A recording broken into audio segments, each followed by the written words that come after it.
Good morning. Bună ziua. Bine ați venit. Well, today I thought we'd go into the center and I can show you some of the beautiful buildings in the middle of Craiova. So we're coming down to one of the main thoroughfares, Cala București, and we're opposite a farmacia, Heliconia. This one is, it's the one I use. It's very cheap. There's incredible competition in Romania between farmacie. There are so many chemist shops, and in every Romanian home you'll find a cupboard or two full of pills, medications. They're a great believer in self-medicating, and consequently there are a lot of stores to supply that need, as we're going to see in a minute, because we just walked past Heliconia, and over the road there are another 2 or 3 or 4, and it's absolutely incredible. It struck me when I first moved here how many there were. I mean, the French are meant to be the hypochondriacs of Europe, but I think Romanians come pretty close. So we're going to cross the road, and then I'll take you into the center, and we'll have a look at some of the rather lovely buildings that we have. Although it's a rather dull day, misty, not raining thankfully,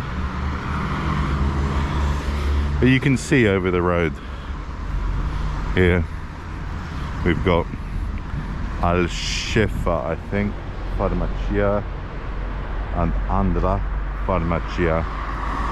So within 50 meters we've got 3 farmacia, which is incredible. Okay, so we're about halfway down Alexandra Cuza Street, the Golden Arches opposite. There's also a KFC if you prefer that, and a rather extraordinary building, I think rather beautiful building. Straight ahead, gleaming glass, and unoccupied since it was built, incredibly. I mean, clearly some speculator took a punt, thought they'd be able to rent it to the university or to the city, and no one took them up, so it's been empty since it was built, which is a great shame. I think it's a rather spectacular building. Well, we're almost in the center now, and to my right is the main university building, Craiova Universitatea, which is also the name of the football team who play here and won the Super Cup the Romanian Super Cup last year. So it's a rather impressive building, and you'd have most of the arts subjects, humanities taught here. There are other buildings. The Faculty of Law is some distance away, a more modern building. Electrotechnica is further away as well, but it's pretty impressive and has a good reputation as a university. Tradiție, performanță, viziune. Lovely. And now we're coming into the center towards the theatre, which used to have a Shakespeare festival, I think every year or every other year. Don't know if that's happened recently in these difficult days of COVID.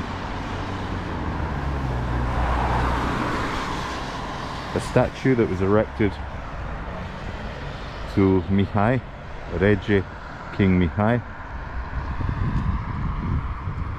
after his death not many years ago. One of the last king of Romania. His daughter is currently the custodian of the crown, but he's part of the branch of the family that started with Carol I, when Romania needed a king, a royal family, and they took part of the a minor branch of the Hohenzollern family, the Austro-Hungarian royal family. The old town is down there, and we'll have a look at that on our way back.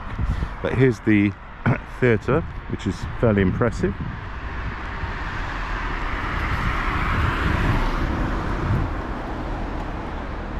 Also shows films and has concerts,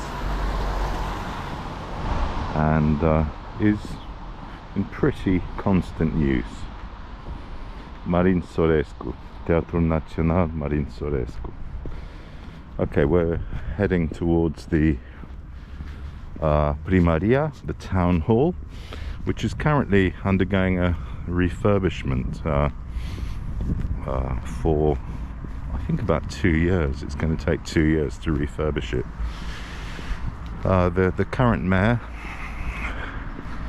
Lia Olguța Vasilescu, she's initiated a lot of projects, brought a lot of money to the city. Craiova was in the running to be the European City of Culture, didn't win. I think they went to Cluj-Napoca. But her projects have borne fruit. There's a fantastic Grădina Botanica, botanical garden, which has been refurbished, replanted. And the old town is now pedestrianised and is really rather impressive, as you'll see very shortly. So we're going to have a look at the centre of town. A couple of ancient schools. Carol I, Carol I, who was the first Hohenzollern king, and Elena Cuza, which is just nearby. Schools in Craiova in Romania, they used to have numbers in the old days, in the days of the dictator. So you'd be at school 29 or school 12 or school 9, but now they have names, so to recognize people. Here's the Primaria, which I'm sorry we can't see because it's going to be boarded up for a couple of years. It's rather impressive. I've had a look round. There's a very nice amphitheatre in there. Across the road we have the English, I never remember whether it's the English garden or the English park, but it's rather a pleasant park to come and relax, come and sit down. And the building directly opposite is the Prefectura, the prefecture, and I think we're going to head down here, but I'll just check. The building on my right is the Palazzo Jean-Mihai, built in the French style, as you can see, and it's been refurbished as an art gallery, and contains, I think, 7 or 8 works by the Romanian sculptor Brancuș. Rather beautiful building. You can see the flags outside, the European flag and the Romanian flag, the blue, yellow and red, which I was led to believe, but my wife disagrees with me, that the blue stands for Wallachia, the yellow for Transylvania and the red for Moldova. But my wife argues that the blue is for the river Danube and the sea, the Black Sea. The yellow is for the Romania used to be known as the granary of Europe for the wheat and the produce that comes from the land, and the red for blood, the blood taken to keep Romania independent. Okay, so you can have your choice on which of those is true. We're going a little bit further, and then we'll go and have a look at these two schools. We're on Calea Unirii, the street of unification.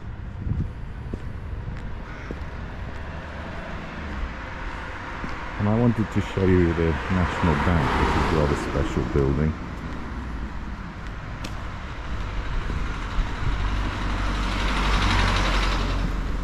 Banca Națională, it's rather beautiful,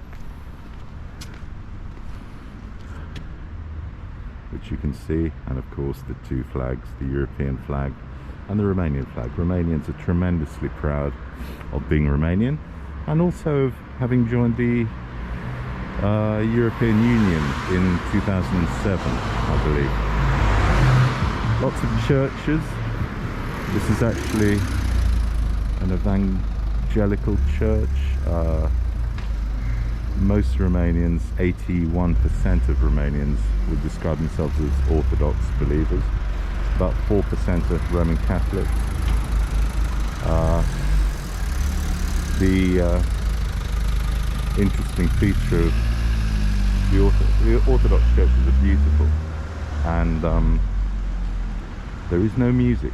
The music comes from chanting, a little bit like Gregorian chants, from the voices of the priests or from choirs. There are no musical instruments in their churches, which is slightly different. And the other difference, of course, is the way you cross yourself. You cross yourself thus, from right to left, whereas of course in the Catholic tradition it's the other way. Okay, we're heading down to the two schools I wanted to show you. Very impressive schools. Colegiul Național Cador Întâi. Schools tend to have a focus. The four big schools in Craiova would be Frați Bulgărești, which is famous for science, mathematics. If you're scientifically orientated, you'll go there. Cador Întâi, similarly, scientific but also languages. Elena Cuza, named after the wife of Alexander excuse me, Cuza. Languages. They have bilingual sections, and children have huge numbers of subjects taught in what for them is a foreign language, and they cope with it. They do very well. So here we've got ahead of us Cador Întâi, which is a big lycée, and then here, just to the right, we have Elena Cuza. Now some pupils will board if they live outside the city, or their parents will buy an apartment in town for them, a garçonnière beds it, so that they can study at one of these great licei. The Romanian education system was basically developed according to a French pattern, although subjects are marked out of 10 here, not out of 20 as in the French system. Cador Întâi has an opera. The Opera House of Craiova is behind that door. And now we're heading back into the city, past the Biserica church. You can probably hear the service going on inside.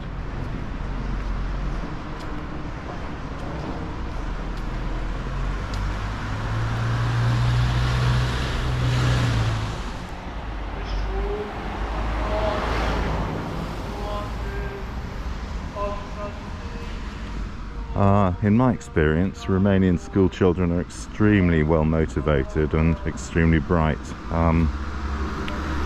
It's no secret that Microsoft sends recruiting teams to the cities of, I think, Iași and Timișoara and Cluj to recruit their programming software engineers. Internet speeds here are very fast, among the fastest in Europe. I think after Estonia. I think it's the second after Estonia. And Romanians wipe the floor with other nations in terms of their performance in Olympiads. The mathematics and physics Olympiads, they're really very hot at maths, and put other countries to shame. As I said, I think in my last piece, the schools function on a two-part basis. The younger children will attend school either in the morning or the afternoon, and then the older children use the facilities at the other time slots. So it works pretty well. This is the main square in Craiova. So we've got an ice rink for some fun in the winter. Statues, Mihai Viteaza, and one of the malls. There are 3 malls really in Craiova, and this is Mercur. This is one of them. The cinema on the top floor, and lots of shops inside, and then your normal Christmas market stalls.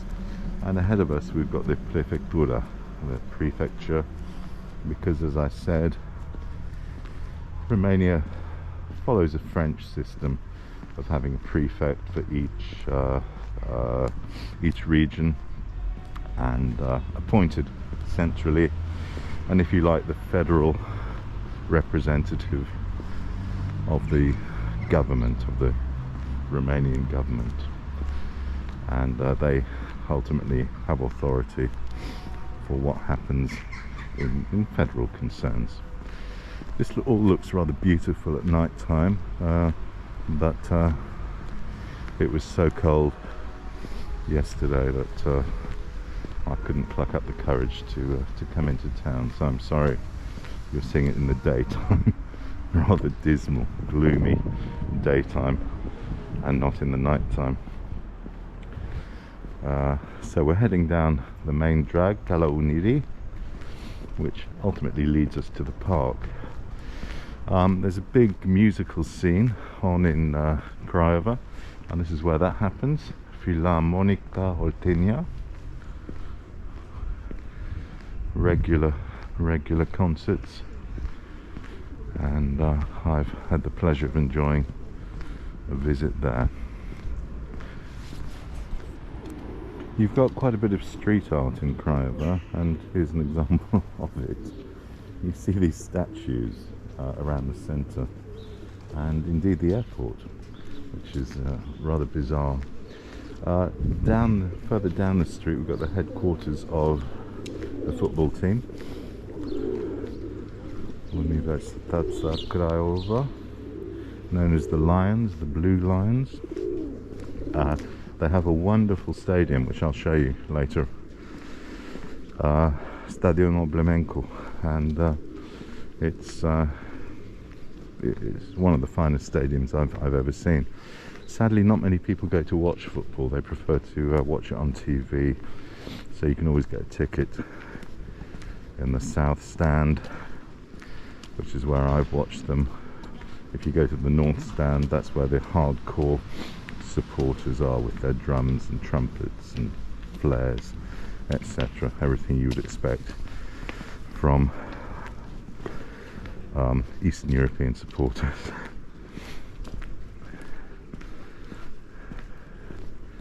Okay, so we've got another church here. Don't know the name, sorry. With a nativity scene, outside. Further down this street we've got Biblioteca Aman, named after Theodor Aman, and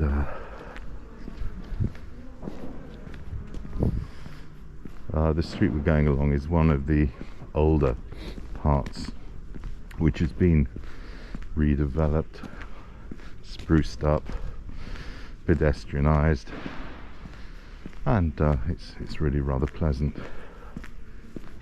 I think they've done an excellent job at preserving the history of the city.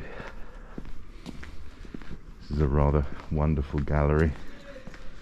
You can see goes all the way through, and a glass roof, painted glass. But we'll continue. We're heading back now. This street is called Lipskan. If you want a wedding dress, this is the place to come. And it's where most of the best cafes in the centre are located. So people would tend to come here at the weekend in the evening and socialise, listen to music. I showed you a couple of murals on the last video. Here's another one. It's rather pleasant. An impression of the street.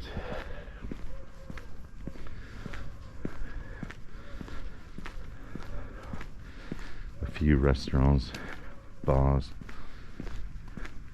and as I said, wedding dresses if you want. It's the place to come.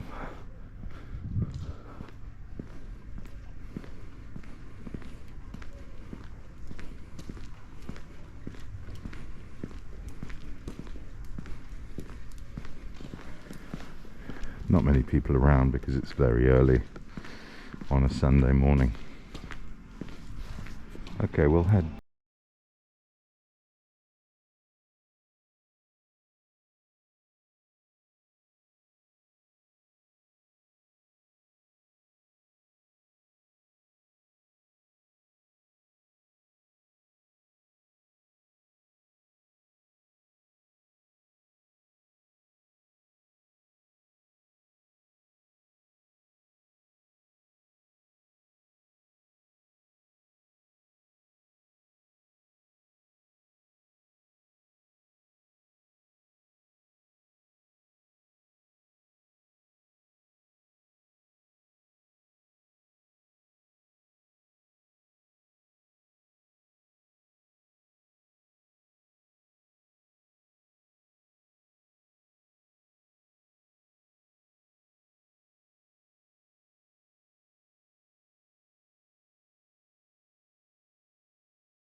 Smoke.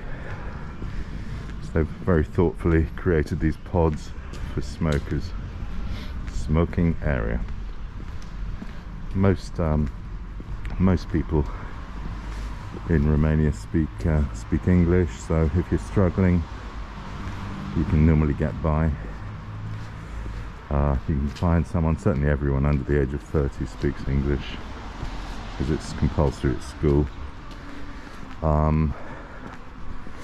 I'm not in that age bracket anymore, so I have friends who speak English, speak German, speak French, so we get by, and they're very kind at excusing my terrible Romanian, although I make progress every day. So we're back at the theatre, and we're going to head back to my area, to Rovine. This gives you an idea of prices in the centre. So if we're having a starter salad, salata casé, house salad, 25 lei, quite expensive actually. You're talking about 5.8 lei to the pound, almost 6. That's about £4. If you just want a simple salata de barza, 5 lei, so just under a pound, 80p, $1. And then we go for a classic omeletta saranaska, 15 lei, so £2, £2.80, which is pretty good value. Schnitzel de pui, chicken schnitzel, again $2.80. So you can eat and drink very reasonably in Romania, but Romanians don't tend to go out that much. They tend to stay at home. I don't know why, but they go out for special occasions, not on a regular basis. Inevitably, the center of town is more expensive than the outlying areas, so you're going to be paying a lot more in this area for your drinks, for your food. If you head out into the suburbs, or where I live, you can get a fixed price meal menu for something like 12 lei, so about £2. That would normally be 2 courses. You go to a place like this, nice bar, one garden, you're going to be paying 10 lei for a beer, so just under £2, which for us is very expensive. So just to let you know on price differentials.